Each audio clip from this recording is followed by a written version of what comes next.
안녕하십니까, 여러분. 오늘은 선택 툴, 그 중에서도 정형 선택 툴, 그러니까 사각형, 원형을 선택하는 요 선택 툴에 대해서 배워보도록 하겠습니다.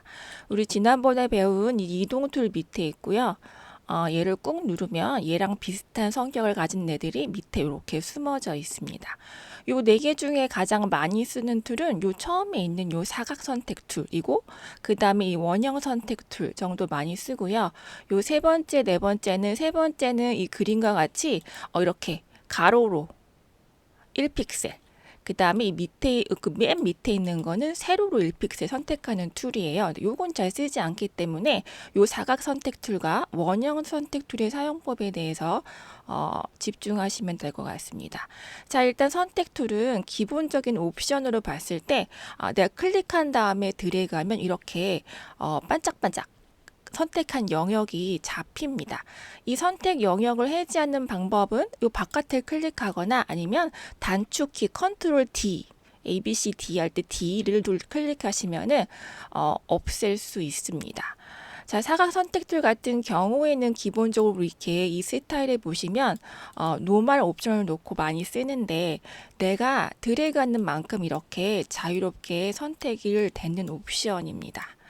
자, 저 옵션 창에 있는 옵션에 대해서 조금씩 설명을 드리자면, 자, 맨 위에 보시면 여기 지금 기본으로 이렇게 내가 드래그한 다음에 선택하는 기본 옵션을 쓰고 있는데, 옆에 요 네 개의 아이콘, 요 위에 있는 네 개의 아이콘을 보시면 그림만 봐도 아마 뭔지 아실 거예요. 얘를 지금 탄 다음에 요 합친 옵션을 선택하시면 내가 또 다시 선택한 게 이렇게 합쳐지는 옵션이고요. 세 번째 거는 그 다음에 한 개 빠지는 옵션이고, 네 번째 거는 공통 영역이 선택되는 옵션입니다. 근데 그렇게 많이 쓰지는 않고요. 요 추가하는 정도만 많이 쓰세요. 그래서 기본적으로 이렇게 느껴 쓰시고, 그 다음에 여기 올라가셔서 얘를 누른 다음에 추가하시는 것도 좋지만 좀 불편하잖아요. 이때 내가 옵션 키 Shift 키를 누르면 커서 모양이 지금 플러스로 바뀌는 거 보이죠? 이럴 때 내가 다시 드래그하면 이렇게 더하실 수 있습니다. 반대로 Alt 키를 누르면 커서 모양이 마이너스로 바뀌잖아요. 이럴 때 드래그 하시면 빼서 쓸 수 있습니다. 그 다음에 Shift Alt를 동시에 누르면 공통 영역을 쓰실 수 있어요. 그래서 옵션 키가 만약에 생각나지 않으시면 위에 가셔도 하셔도 되시고, 그다음에 잘 모르겠을 때 눌러보면 커서 모양이 바뀌니까 뭐 Shift인지 Alt인지 헷갈릴 경우에 그걸 눌러보면 누를 때마다 커서 모양이 바뀌니까 그거에 맞춰서 원하는 걸 쓰실 수 있습니다. 그래서 기본적으로는 이렇게 내가 클릭한 만큼 드래그해서 이 영역을 뭐 선택한 걸 옮기거나 뭐 복사하거나 할 때 우리가 주로 많이 거의 매일 쓰는, 꽤 많이 쓰는 툴입니다. 자, 그 다음에 여기 옵션에 보시면 패더라고 있는데요. 패더는 뭐냐면, 왜 우리 그 이미지 같은 거 볼 때 그 경계 부분이 뿌옇게 부드럽게 처리되어 있는 거 보신 적 있으실 거예요. 제가 요거를 다른 창을 하나 키워서 보여드릴게요. 자, 얘를 내가 만약에 패더를 뭐 50을 줬다. 그래서 이렇게 선택을 한 다음에, 그럼 선택 여기 패더가 잡혔기 때문에 이 모서리가 지금 이렇게 라운딩으로 잡힌 게 보이실 거예요. 수치가 더 크면 더 크게 잡힙니다. 이 상태에서 이동 툴로 이렇게 옮기면 이렇게 지금 보이죠? 이렇게 경계가 부드럽게 뿌옇게 처리되는 효과, 이걸 우리가 패더라고 합니다. 기본적으로는 0으로 놓고 그냥 이 상태에서 쓰시고, 저 효과를 쓰고 싶으실 때에만 패더의 수치를 조정하셔서 쓰시면 됩니다. 자, 그 다음에 여기 스타일 옵션이 있는데요. 기본적으로는 노멀 모드, 아까 설명드린 대로 내가 클릭한 만큼, 내가 드래그한 만큼 선택되는, 요게 가장 일반적으로 쓰는 거고, 픽스드 레이쇼는 비율, 내가 얼만큼 드래그 하던지 간에 내가 여기 1대2라고 쓰면 1대1의 비율, 1대2의 비율로 내가 여기 지금 수치를 기입한 만큼의 비율로 선택이 되는 거예요. 1대1로 하면은 정사각형으로 선택이 되겠죠. 그래서 내가 어떻게 드래그 하더라도 내가 드래그한 만큼의 정사각형의 비율로 가로 세로가 선택이 되는 것을 보실 수 있습니다.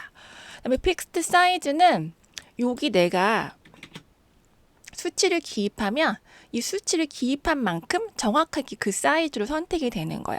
그래서 300에 300의 픽셀이다. 그러면 내가 어디를 클릭해도 이렇게 300 픽셀로 이 선택 영역이 잡히는 겁니다.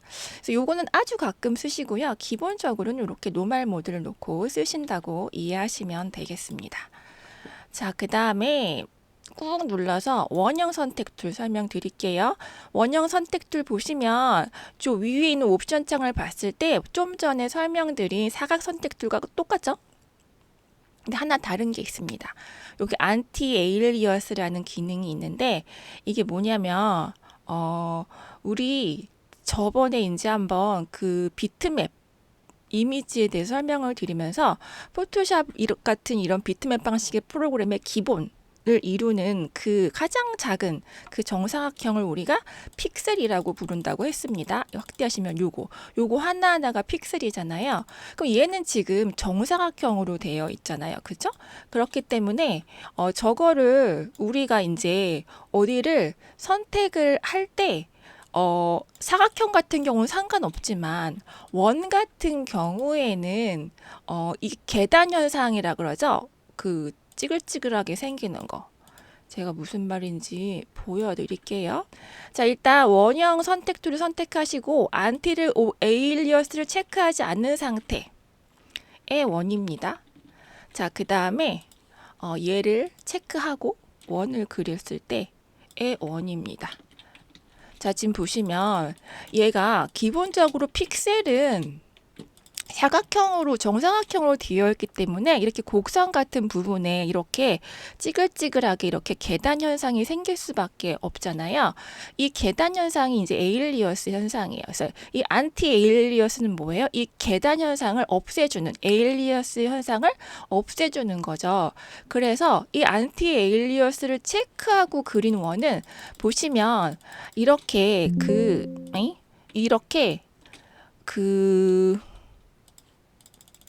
보시면 내가 블랙으로 그렸는데 그 주변을 부드럽게 다른 색으로 얘가 이제 그 주변 색으로 채워서 이렇게 부드럽게 메꿔 주잖아요.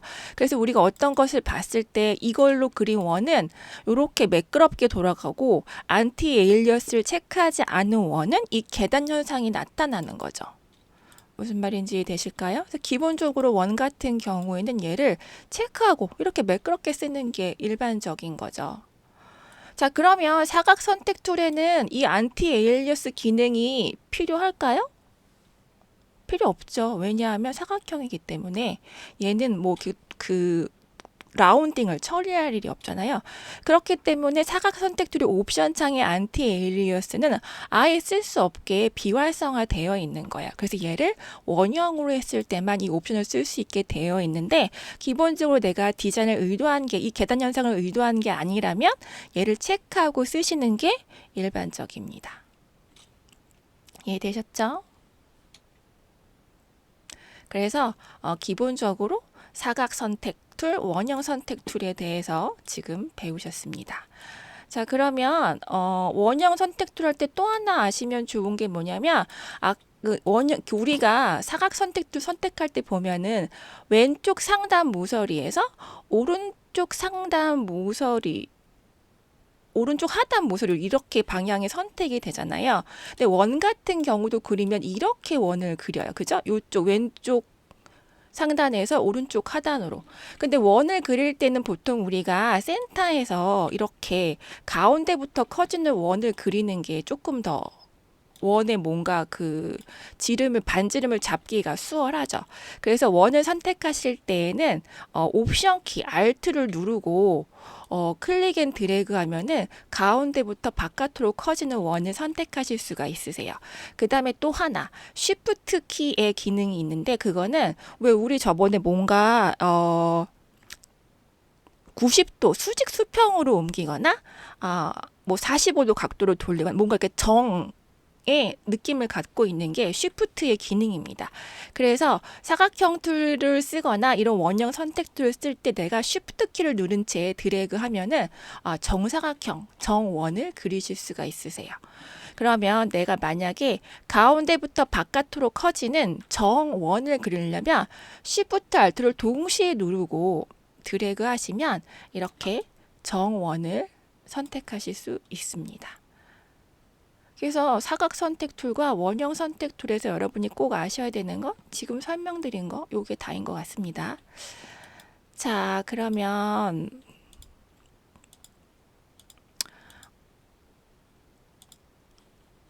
요 액자에다가 요 강아지를 넣어 보도록 하겠습니다.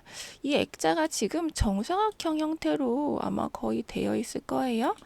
자, 그러면 일단 얘를 이렇게 가지고 와서 각각 이미지를 넣어 볼게요. 그 다음에 또 오늘 배운 또 중요한 것 중에 하나가 이미지 사이즈 줄이는 거. 우리가 보통 이미지를 갖고 왔을 때 그게 내가 원하는 딱 맞는 사이즈일 경우는 사실 굉장히 드물죠. 가지고 오면 사이즈를 이제 변형하게 되는데 큰 거를 줄이는 거는 하셔도 작은 걸 늘리는 것은 웬만하면 안 하시는 게 좋습니다. 포토샵이 이제 기능이 향상되면서 그것도 이제 픽셀로 잘 메꿔서 매끄럽게 처리해주는 기능들이 보완되기는 했지만 그래도 픽셀이 깨져서 이 화질이 떨어질 염려가 되기 때문에 일단은 큰 거를 구해서 쓰시는 게 좋고요. 자, 지금 제가 이 사이즈를 이제 변형할 텐데 단축키 컨트롤 T, 트랜스폼의 약자고요. 컨트롤 T 눌러서 쓰시면 됩니다. 그 다음에 대각선 방향으로 이렇게 줄이시는데 이게 포토샵 버전에 따라서 쉬프트 키를 눌러야 정비율로 되는 것도 있고 그냥 정비율로 되는 것도 있기 때문에 자기 상황에 맞춰서 아무튼 얘를 정비율로 줄이십니다. 그 다음에 이렇게 내가 원하는 사이즈가 됐으면 내부를 더블 클릭하거나 키보드 엔터키 누르시면 내가 정해진 사이즈로 이제 고정이 됩니다. 자, 그 다음에 지금 강아지가 액자를 벗어났으니까 사각 선택 툴 선택하시고 바깥에 이렇게 난 여기만 딱 맞으면 되는 거죠. 여기만 정확하게 맞추고 이쪽은 대충 한 다음에 키보드 딜리트 키 누르고 다른 데 클릭하면 이렇게 사이즈가 맞죠. 그 다음에 이동 툴 선택하시고 위로 올리시거나 아니면 지난번에 배운 대로 키보드 방향키로 이렇게 맞추실 수 있으세요. 자, 그 다음에 다른 이미지 또 하나 가져와 볼게요. 얘 너무 크니까 갖고 올 때부터 좀 맞춰서 갖고 오는 것도 좋죠. Shift 키 누르고 클릭 앤 드래그 해서 정사각형 선택하시고 그 다음에 얘 요로 이동 툴로 옮겨서 가지고 오시고 그 다음에 컨트롤 T 누르고 Shift Alt 눌러서 줄인 다음에 이동 다시 가운데 놓고 얘 요렇게 맞춰서 놓은 다음에 키보드 엔터 누르거나 내부 더블 클릭하거나 이런 식으로 해서 이제 맞추실 수가 있으세요. 그래서 오늘은 굉장히 기본적이면서 중요하면서 자주 쓰는 사각 선택 툴, 원형 선택 툴, 그리고 이미지 사이즈 변형하는 거 컨트롤 T 눌러서 조절점이 나오면 대각선 방향으로 또 자기 그 포토샵 버전에 따라서 쉬프트 키를 누르거나 혹은 누르지 않거나 어떤 버전에 따라서 쉬프트 키를 눌러야 정비율로 되는 것도 있고 그냥 되는 것도 있고 하기 때문에 내 상황에 맞춰서 정비율로 줄이시고 다 끝났으면은 키보드에 엔터를 누르거나 내부를 더블 클릭하셔서 마무리하시면 됩니다. 그래서 되게 짧지만 되게 중요한 거 오늘 배우셨습니다. 오늘은 요까지.